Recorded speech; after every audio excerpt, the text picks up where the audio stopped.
4,00,00,000 కోట్ల అప్పులున్నాయి. దాంట్లో 2,50,000 కోట్ల చంద్రబాబు నాయుడు చేశాడు. 4,00,000 రూపాయల్లో 1,50,000 కోట్ల జగన్మోహన్ రెడ్డి గారు చేసినటువంటి అప్పులు. ప్రభుత్వ ఆస్తులు తాకట్టు పెట్టకుండా బ్యాంకులో లోన్ ఇస్తారా? ప్రభుత్వ ఆస్తి తాకట్టు పెట్టకుండా బ్యాంకు లోన్ ఇస్తాడా? పలానా తాకట్టు పెట్టాలి, పలానా తాకట్టు పెట్టకూడదు, పలానాది మార్టిగేజ్ చేయాలి, పలానా షూరిటీ చేయాలని ఏమన్నా డాక్టర్ బిఆర్ అంబేద్కర్ గారు రాజ్యాంగంలో రాశారా?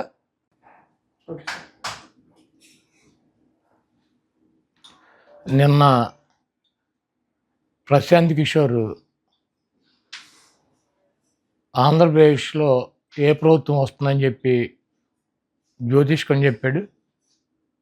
ప్రశాంత్ కిషోర్కి ప్రస్తుతం ఏ రాష్ట్రంలోనూ కూడా ఎవరు కూడా అతన్ని ఏ రాజకీయ పార్టీ వ్యూహకర్తగా పెట్టుకోలే. అతనికి ఉన్నటువంటి ఐప్యాక్లోంచి కూడా అతన్ని తరిమేశారు. ఐప్యాక్ టీము వైఎస్ఆర్ కాంగ్రెస్ పార్టీకి ఇప్పుడు కూడా పనిచేస్తుంది ఋషి ఆధ్వర్యంలో. లగడపాటి రాజగోపాల్ లాగా ఇతను కూడా జ్యోతిష్కం చేయడం మొదలెట్టాడు. ఇతనికి వృత్తి ఏదన్నా ఒక రాజకీయ పార్టీని గెలిపించాలంటే డబ్బు తీసుకుని ఆ పార్టీ కోసం పనిచేస్తాడు వ్యూహకర్త. ఇతను తీసేసిన తహసీల్దారు ఐప్యాక్లోంచి తరిమేస్తే అతనికి ఎటువంటి టీము లేకుండా బీహార్లో ఒక రాజకీయ పార్టీ పెట్టి పాదయాత్ర చేసి డిజాస్టర్ అయిపోయి డిస్పోజల్ అయిపోయాడు. ఎవడో కూడా పెట్టుకునేటువంటి పరిస్థితి లేదు.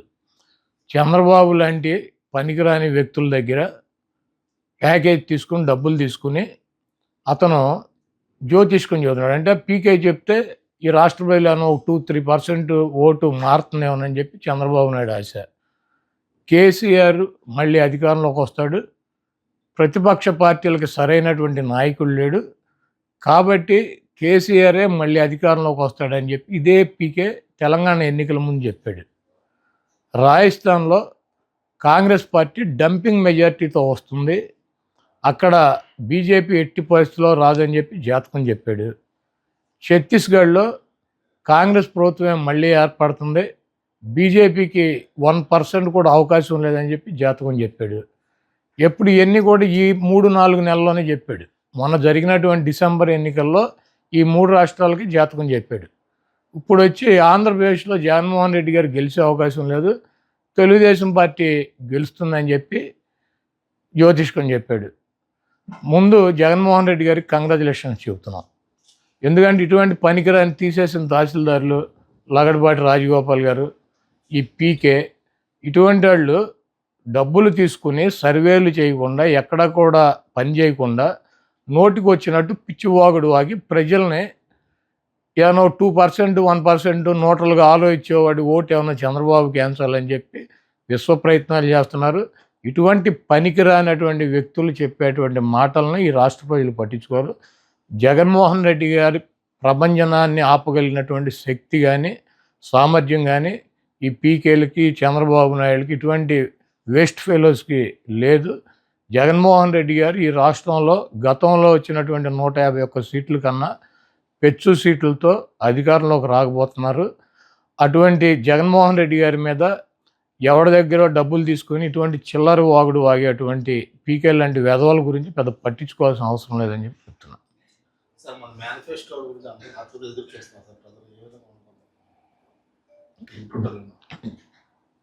మా రాజకీయ పార్టీకి మాకు వ్యూహం ఉంటుంది.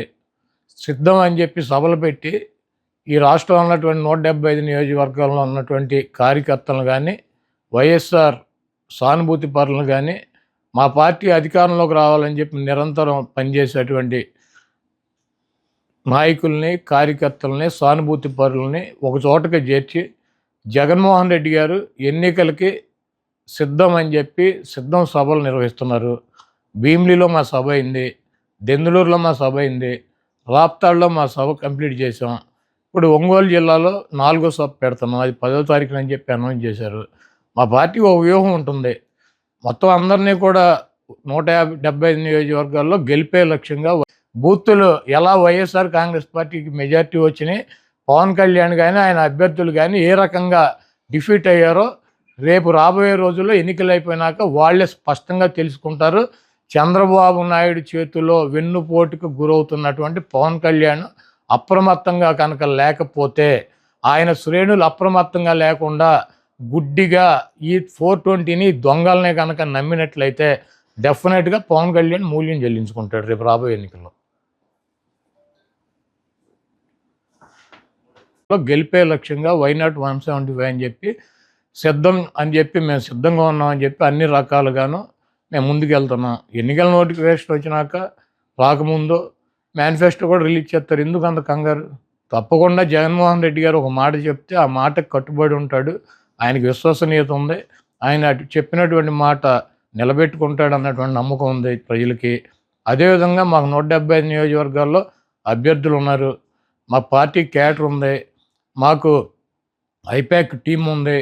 మాకు పబ్లిసిటీ చేసుకోవటాకో లేకపోతే గడప గడపకి జగన్మోహన్ రెడ్డి గారి మేనిఫెస్టోని జారీ చేయడానికి 24 గంటల సమయం మాకు చాలు. కాబట్టి మేనిఫెస్టో జగన్మోహన్ రెడ్డి గారు రిలీజ్ చేస్తారు, వెయిట్ చేయండి. చంద్రబాబు గారు సచివాలయాన్ని కూడా తాకట్టు పెట్టేస్తారని అంటున్నారు. ఈ రాష్ట్రంలో 4 లక్షల కోట్ల రూపాయలు అప్పులు ఉన్నాయి. దాంట్లో 2,50,000 కోట్ల రూపాయలు చంద్రబాబు నాయుడు చేశాడు. 4 లక్షల రూపాయల్లో 2,50,000 కోట్ల రూపాయలు జగన్మోహన్ రెడ్డి గారు చేసినటువంటి అప్పులు. ప్రభుత్వ ఆస్తులు తాకట్టు పెట్టకుండా బ్యాంకులో లోన్ ఇస్తారా? ప్రభుత్వ ఆస్తి తాకట్టు పెట్టకుండా బ్యాంకులో లోన్ ఇస్తాడా? పలానా తాకట్టు పెట్టాలి, పలానా తాకట్టు పెట్టకూడదు, పలానాది మార్టిగేజ్ చేయాలి, పలానా షూటీ చేయాలని ఏమన్నా డాక్టర్ బిఆర్ అంబేద్కర్ గారు రాజ్యాంగంలో రాశారా? సెక్రటేరియట్ ఏంటి చంద్రబాబు గడిదా? ప్రభుత్వం అంది. ప్రభుత్వం డబ్బులు కావాల్సి వచ్చినప్పుడు, ప్రజలకు అవసరమైనప్పుడు, బ్యాంకుల్లో డబ్బులు కావాల్సి వచ్చినప్పుడు మార్టిగేజ్ చేస్తారు, తాకట్టు పెడతారు, మళ్ళీ డబ్బులు కడతారు, రిలీజ్ చేసుకుంటారు. సెక్రటేరియట్ అని బాబు గడి సొత్తా, చంద్రబాబు గడి సొత్తా? ఇది తాకట్టు పెట్టారు, అది తాకట్టు పెట్టారంటే వీడు పెట్టినయే పెట్టాలా? కానీ చంద్రబాబు నాయుడు పెట్టినటువంటి ఆస్తులు తాకట్టు పెట్టాలి. ఏమైనా రూల్ ఉందా? రాజ్యాంగంలో రాసి ఉందా పలానా ఆస్తి పెట్టాలి, పలానా ఆస్తి పెట్టకూడదు? అది ప్రభుత్వం ఇష్టం. వాళ్ళు బ్యాంకర్స్తో మాట్లాడి బ్యాంక్ వాళ్ళు డబ్బులు కావాలన్నప్పుడు వాళ్ళు ఏదోటి మార్టిగేజ్ అడుగుతారు. ప్రభుత్వ ఆస్తి ప్రభుత్వం వాళ్ళు దాన్ని బట్టి వాళ్ళకు ఉన్నటువంటి వెసులుబాటుని బట్టి పెట్టుకుంటారు. సెక్రటేరియట్ పెట్టేశారు. సెక్రటేరియట్ ఎంత? 10 ఎకరాల పొలం. దాన్ని తాకట్టు పెడితే దాని విలువ ఎంత? 10 కోట్లు, లేకపోతే ఎకరం 20 కోట్లు ఉంటుంది, 2 కోట్లు ఉంటుంది, 20 కోట్ల ఆస్తి. ఒక సచివాలయమే పెట్టారా? నువ్వేం పెట్టలేదా గతంలో? ఈ చంద్రబాబు నాయుడు అనేవాడు ఒక చిల్లర రాజకీయ నాయకుడు. ఆయన చేస్తే సంసారం, పక్కన వాళ్ళు చేస్తే వ్యభిచారం అని చెబుతాడు. కాబట్టి ఇటువంటి చంద్రబాబు లాంటి 420 మాటలు ప్రజలు పెద్ద పట్టించుకునే పరిస్థితులు లేరు. చంద్రబాబు నాయుడుకి అభ్యర్థులు ప్రకటించుకునేటువంటి పరిస్థితి లేదు. చంద్రబాబు నాయుడు అలయన్స్లో పక్కన వాళ్ళని నమ్మించేటువంటి పరిస్థితి లేదు. ఆ ఓట్ బ్యాంకు ట్రాన్స్ఫర్ అయ్యేటువంటి పరిస్థితి లేదు. నేను ఒకటే అడుగుతున్నా, చంద్రబాబుని సమాధానం చెప్పమానండి. 30 మంది పైన తన సామాజిక వర్గం 3% ఉన్న వాళ్ళకి 30 మంది కమ్మ వాళ్ళకి సీట్లు ఇచ్చాడు చంద్రబాబు నాయుడు. పవన్ కళ్యాణ్ అడ్డం పెట్టుకుని కాపులు ఓట్లు గంపగుత్తగా వేయించుకోవాలని ప్రయత్నం చేస్తున్నాడు. 20% పైన ఉన్నటువంటి సామాజిక వర్గానికి ఆయన ఇచ్చిన సీట్లు అన్నీ 24గా? ఆయన కులానికి ఇచ్చుకున్నటువంటి 30 సీట్లు ఆయన ఇచ్చేసుకున్నాడు ఆయన పార్టీలో. మరి 20% సామాజిక వర్గం ఉండి వాళ్ళ ఓట్లతో గెలవాలని చెప్పి ప్రయత్నిస్తున్నటువంటి చంద్రబాబు పవన్ కళ్యాణ్కి ఇచ్చే సీట్లన్నీ 24గా? దాంట్లో అసలు 10-14 సీట్లు తెలుగుదేశం పార్టీ పోటీ చేసినా ఓడిపోయేటువంటి డిస్పోజల్ సీట్లు ఇచ్చాడు. ఇవన్నీ ఆ సామాజిక వర్గం గమనించట్లేదా? చంద్రబాబు నాయుడికి బుద్ధి చెప్పరా? 3% ఉన్న తన కులానికేమో 30 సీట్ల, 20% ఉన్నటువంటి ఆ సామాజిక వర్గం గంపగుత్తగా ఓట్లన్నీ ఎంచుకోవాలని ప్రయత్నిస్తున్నటువంటి ఒక రాజకీయ పార్టీకి 24 సీట్ల. ఇవ్వటానికి ఈయనకన్నా సిగ్గు ఉండాలి, తీసుకోవటానికి ఆయనకన్నా ఉండాలి. వీళ్ళిద్దరికి వెళ్ళినప్పుడు ఓటు వేయటానికి సిద్ధంగా ఉంటారా? ఈ ఓటు ట్రాన్స్ఫర్ అవుద్దా, ఆ ఓటు ట్రాన్స్ఫర్ అవుద్దా? మేమిద్దరం కలిసాము, మీ ఇద్దరు కలిస్తే జనసేన పెట్టింది రాజ్యాధికారం కోసం అని చెప్పాడు పవన్ కళ్యాణ్ గారు. బాగా ఎప్పుడు కమ్మారెడ్డి వాళ్ళైనా అధికారంలో ఉండేది, ఎస్సీ ఎస్టీ బీసీ మైనార్టీ కాపులకి రాజ్యాధికారం తీసుకొస్తే నా లక్ష్యం అని చెప్పాడు.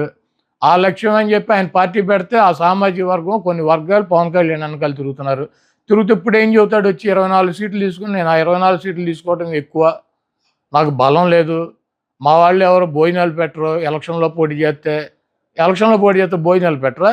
20% సామాజిక వర్గం ఉన్నాళ్ళు ఏ నియోజకవర్గం తీసుకుంటాడు తీసుకోమనండి, 2 లక్షల మందికి భోజనాలు పెడతారు వాళ్ళు. ఇవన్నీ పిచ్చి మాటలు. చంద్రబాబు నాయుడు ఈ రాష్ట్రానికి వెన్నుపోటుకి బ్రాండ్ అంబాసిడర్లు ఎవరో ఈ రాష్ట్రంలో వెన్నుపోటు అనగానే ఇద్దరు గుర్తొస్తారు. ఒకడు చంద్రబాబు నాయుడు, 2 నాదెండ్ల. పవన్ కళ్యాణ్కి అటు ఒకటి ఇటు ఒకటి ఎవడుంటాడు? ఈ పక్క ఏమో నాదెండ్ల మనోహర్ కూర్చుంటాడు, ఈ పక్కన చంద్రబాబు నాయుడు కూర్చుంటాడు. మనం సిద్ధం సభలో చూసాంగా, ఇద్దరు బ్రాండ్ అంబాసిడర్ల వెన్నుపోటుకి ఒకడేమో వెనకాలే తిరుగుతూ ఉంటాడు, ఇంకోడేమో ఎప్పుడు కావాలంటే అప్పుడు వెళ్ళి కలిసి వస్తూ ఉంటాడు. వీళ్ళిద్దరూ కలిసి పవన్ కళ్యాణ్ ఏం చేస్తారు ఈ రాష్ట్ర ప్రజలకు తెలియదా? ఆయన పార్టీ కేడర్కి తెలియదా? ఆ సామాజిక వర్గానికి తెలియదా?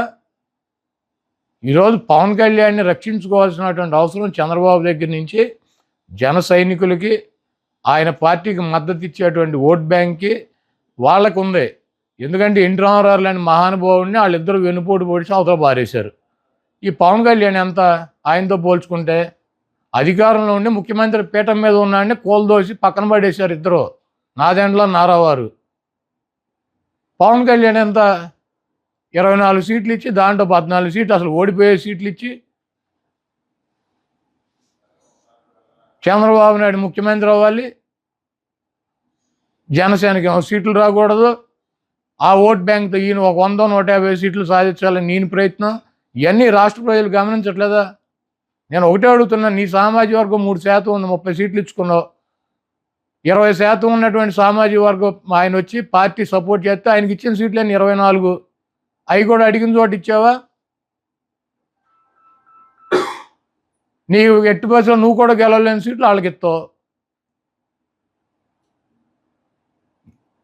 వెన్నుపోటుకి బ్రాండ్ అంబాసిడర్లు ఇద్దరూ కూడా పవన్ కళ్యాణ్ గారికి కుడి వెడమ ఆయన్ని పట్టుకొని ఆయనతో నడిపిస్తున్నారు. ఇది పూర్తిగా సీటుల్లో వెన్నుపోటు. రేపు ఎన్నికల్లో పవన్ కళ్యాణ్ గారిని ఏదో మేము జగన్మోహన్ రెడ్డి గారు ఓడిస్తాకి ప్రయత్నం చేస్తున్నాడని ఎల్లో మీడియా వస్తుంది. భీమవరంలో ఓడిస్తాకి, అక్కడక్కడ పిఠాపురంలో ఓడిస్తాకి మేమెట్ట ఓడిస్తాం? ఇప్పుడు భీమవరంలో 54,000 ఓట్లు టీడీపీకి వచ్చినాయి, 60,000 ఓట్లు పవన్ కళ్యాణ్ గారికి వచ్చినాయి, 70,000 మాకు వచ్చినాయి, మా 70 మాకు ఉంటాయి. ఆ 60ని 54 కలిస్తే మేమెట్ట ఓడిస్తాం? పక్కగా పవన్ కళ్యాణ్ని ఓడించే తెలుగుదేశం పార్టీ. పక్కలో బళ్ళెం ఎందుకు, షేర్ అడుగుతారు, వీళ్ళతో న్యూసెన్స్ అని చెప్పి చంద్రబాబు నాయుడుకి తెలియదా? తెలుగుదేశం పార్టీ కేడర్కి తెలియదా? తెలుగుదేశం పార్టీ వాళ్ళు ఓటేస్తారు పవన్ కళ్యాణ్ గారికి. పక్కా రాసి పెట్టుకోండి, పవన్ కళ్యాణ్ని ఓడించేది వైఎస్ఆర్సీపీ కాదు, తెలుగుదేశం పార్టీ శ్రేణులు, చంద్రబాబు నాయుడు, లోకేష్ ఆధ్వర్యంలో పవన్ కళ్యాణ్ని వాళ్ళే ఓడిస్తారు, వాళ్ళే అక్కడ వైసీపీకి ఓటు వేస్తారు. కాబట్టి మేము పవన్ కళ్యాణ్ని ఓడించాలనో, చంద్రబాబును ఓడించాలనో, లోకేష్ను ఓడించాలనో, లేకపోతే పలానా వ్యక్తిని ఓడించాలని చెప్పి వైఎస్ఆర్ కాంగ్రెస్ పార్టీకి టార్గెట్లు ఉండవు. 175 నియోజకవర్గాల్లో వైఎస్ఆర్ కాంగ్రెస్ పార్టీ అభ్యర్థులను గెలిపించుకోవటానికి మేము శక్తి వంచన లేకుండా మేము కృషి చేస్తాం, పని చేస్తాం. మా అభ్యర్థులు గెలవటానికి మా వైఎస్ఆర్ కాంగ్రెస్ పార్టీ, జగన్మోహన్ రెడ్డి గారు, మా శ్రేణులు పనిచేస్తాయి. ఎవరిని ఓడించాలి, ఎవరికి వెన్నుపోటు పడవాలి, ఎవరిని నాశనం చేయాలి, ఎవరిని సంకనాకించాలి, ఈ కార్యక్రమం అంతా చంద్రబాబు, లోకేష్ చూసుకుంటారు. వాళ్ళకి కావాల్సినటువంటి సహాయ సహకారాలు వెన్నుపోటు 1, ఈయన వెన్నుపోటు 2. 1కి అప్పచెప్పారు, 1 వెనకాల ఉండే మొత్తం కూడా కార్యక్రమాన్ని పూర్తి చేస్తారు. డెఫినెట్గా జనసేన అభిమానులకు కానీ, పవన్ కళ్యాణ్ గారికి కానీ ఒకటే చెప్తున్నా,